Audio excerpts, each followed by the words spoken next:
O transformador está formado por dois enrolamentos eletricamente isolados que se acoplam entre si através de um circuito magnético. O transformador consta, no mínimo, de dois enrolamentos de fio condutor sobre um núcleo. Um dos enrolamentos cria um fluxo magnético que circula pelo núcleo e atravessa o outro enrolamento induzindo uma corrente elétrica. Para que o transformador seja de boa qualidade é necessário que quase todo o fluxo magnético, produzido pelo enrolamento que recebe a energia elétrica, denominado primário, chegue ao outro enrolamento, denominado secundário. Para que se produza fluxo magnético, é necessário que haja variações de corrente no primário, sendo que, se a corrente for contínua, não se produzirá um fluxo magnético adequado. É necessário, portanto, que a corrente seja alternada. Enrolamentos. Os enrolamentos são bobinados de fio condutor sobre um núcleo de material férrico. O fluxo magnético tem que atravessar ambos bobinados para que o transformador funcione como tal. O número de espiras determina a quantidade de fluxo magnético gerada.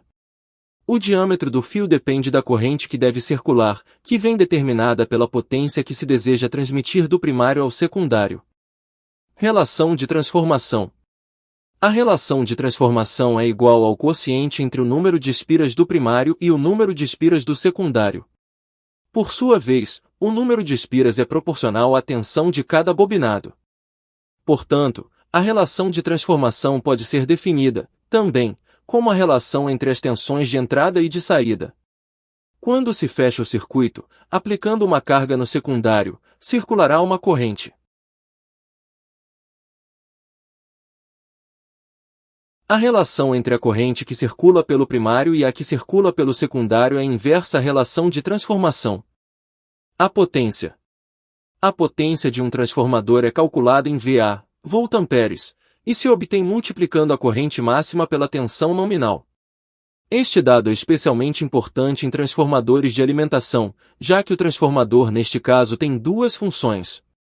A primeira é isolar eletricamente a rede, já que as bobinas primária e secundária têm que estar isoladas, e a segunda se utiliza para elevar ou reduzir a tensão, com perdas relativamente baixas. O núcleo. O núcleo dos transformadores está formado por chapas de material ferromagnético, para evitar a circulação de correntes internas pelo núcleo que produziriam um aquecimento desnecessário do mesmo.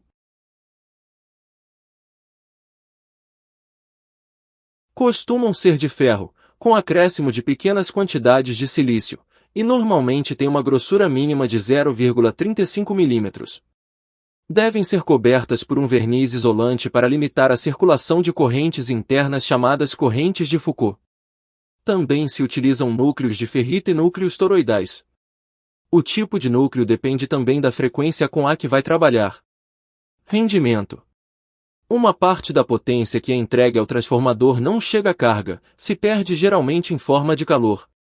O rendimento é o quociente entre a potência entregue pelo secundário dividida pela potência aplicada ao primário. O rendimento máximo é a unidade. Tipos de transformadores. Existe uma grande variedade de transformadores e depende principalmente da aplicação. Os transformadores mais populares são os de alimentação, cujas características já foram mencionadas. Outro tipo muito importante são os transformadores de RF utilizados no interior dos equipamentos de rádio, que são usados para acoplar etapas entre si ou para misturar sinais. Os transformadores de entrada de áudio são empregados nas etapas de entrada de microfone dos equipamentos profissionais. Também são utilizados transformadores de medida para extrair uma amostra de sinal e construir amperímetros. Autotransformadores. Os autotransformadores são usados para relações de transformação baixas. Eles têm como característica típica a de que o bobinado do secundário é parte do primário ou vice-versa. Realmente constam de um só bobinado com várias obtensões. Desta forma, se economiza fio de cobre e pesam menos. Mas tem um grande inconveniente, já que por dividir parte do bobinado, ou primário, e o secundário, estão eletricamente unidos e isto deve ser sempre levado em consideração por razões de segurança. Este tipo de transformador é o mais utilizado em transformadores de rede de 125 volts 220 volts de uso doméstico. Transformadores de alimentação.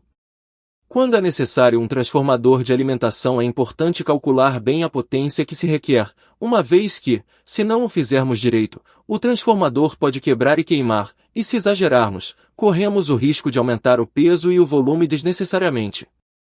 Em primeiro lugar, é importante conhecer a tensão, tanto a da rede de fornecimento como a que necessitamos no secundário, e depois a corrente que vai circular pelo secundário. Deve-se guardar sempre uma boa margem de segurança. Como regra prática, a corrente nominal do transformador deve ser uns 30% superior à corrente que vai ser lhe pedida.